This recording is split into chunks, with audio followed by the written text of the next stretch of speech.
Struggling with high well drilling costs but don't know where to start when buying a drilling rig?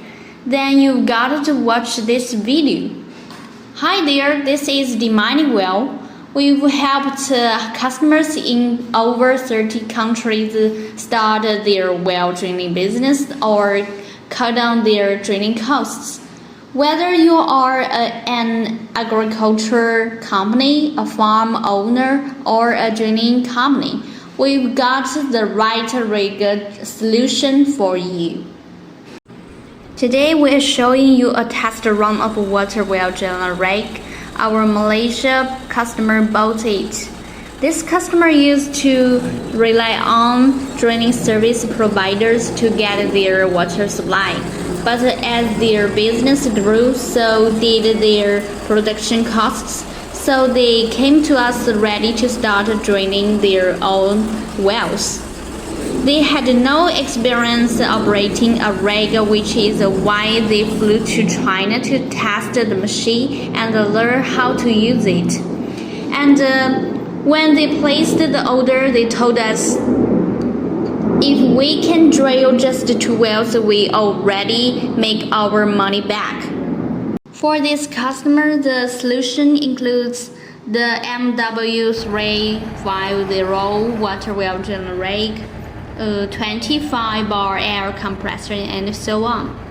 MW350 spots drilling depths up to 350 meters and come with a built-in hoist, which makes it much easier to lift heavy tools like casing pipes, drill rods, and eccentric bits, saving both effort and labor costs. Since this customer cares a lot about efficiency and their wells are usually around 200 and 300 meters deep, we matched the rig with an air compressor that delivers 25 bar of pressure and 30 cubic meters per minute of airflow, perfect for that kind of workload. We also included all the necessary spare parts and some tools, like the DTH hammer, drill rods, drill bits, adapters, casing pipes, casing shoes, road breakers, and more. To keep the rig and compressor running smoothly, we prepared a full set of spare parts too, so they can easily swap things out during routine maintenance. There are a lot of items involved in a full drilling setup, but don't worry, we always provide a clear product list, maintenance schedule, replacement guides, and even video tutorials to help our customers every step of the way. Right now, everything of the test is moving fast and on schedule. Before shipping, we always carefully pack and seal all the drilling tools and accessories to make sure they stay safe and protected during transport. For the test, we chose a site with a cement ground on top, a soft soil underneath, and possibly some gravel layers further down. A good mix to check how the rig performs in real conditions. And guess what? Our boss is personally leading the test today. He is now working on connecting and assembling all the components to get the rig ready to drill. Let's see how it performs. Now they are assembling the DTH hammer. Before putting it together, we apply a bit of grease. This helps it connect more smoothly with the other drilling tools. As you can probably tell from the video, these tools are really heavy. A good trick here is to stand the bit upright, facing up, and placing the hammer underneath it. One person holds it steady and the other tightens it. Much easier that way. After connecting the hammer and the bait, we use an adapter to link the hammer to the lifting bale, so the hoist can lift them. As you can see, the hoist easily lifts this heavy set of tools into a vertical position. From there, it gets connected to the rake's rotation head. If you're not too worried about the awareness of the hammer, you actually don't need multiple people to hold it. Just one person to guide it and make sure it doesn't get stuck is enough. Now the workers are placing the hammer into the locating hole. They all install two positioning plates to keep the tools stable and ensure the hole stays perfectly vertical during drilling. Once everything is okay, they all remove the lifting bale and connect the adapter with the rotation head of the rake.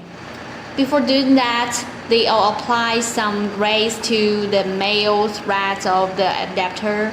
This ensures a smooth and secure connection with the rotation head. After all the hard work, the drill tools are finally assembled, and we are ready to start test drilling. As you can see, with the help of the air compressor, the drilling efficiency is really impressive. However, since we didn't insert the casings at the beginning and there are gravel layers below, we started to notice some air leakage during drilling. That's why it's always a good idea to check the ground conditions first and decide whether to use casings right from the start. It can help prevent higher costs or worse, tools getting stuck in the hole. Since this is just a test, we only started with a 1.5 meter drill road. Now we are getting ready to go deeper by adding another one. We are already seeing wet soil coming up, which is a good sign. Now we are getting ready to disassemble the drilling tools and wrap up the test. During the assembly, we first use the road breaker to disconnect the top drill rod from the rotation head. Next, we lift the rotation head along with the road breaker and the drill rod until the bottom of the top rod is higher than the positioning plate. Then we use a pipe wrench to clamp the rod below and the rotation head turns to loosen the connection between the two rods. Once loosened, the top rod is manually removed. We repeat this step from each rod one by one until all rods are taken out. For the final section of the drilling tools, if the total length isn't too long, we attach the lifting bale and use the hoist to lift the remaining tools out of the hole and gently lay them on the ground. We also did a quick demonstration on how to connect the eccentric ramming bait to the DTH hammer and explained how it works together with the casing pipe, along with a few important tips to keep in mind. The eccentric bait is just as heavy as a regular DTH bait, so it's best to connect the two vertically. Otherwise, the threads might misalign, making it harder to screw in, or worse, it might get stuck. Here's how it works. When the rotation head drives the eccentric bait, the swing arm on the bait expands outward, creating a hole that's wider than the bait itself. This hole is also wider than the casings, allowing the casing to follow the bait down smoothly as you drill. One thing to note, The casing thread is right-handed, so turning it clockwise loosens it and counterclockwise tightens it. And that wraps up our entire test drilling process. If you like this video, don't forget to like, follow, and leave a comment. And if you are interested in our drilling rigs and want professional step-by-step spots, feel free to DM us anytime. We are here to help. This is the Money Wheel. See you next time.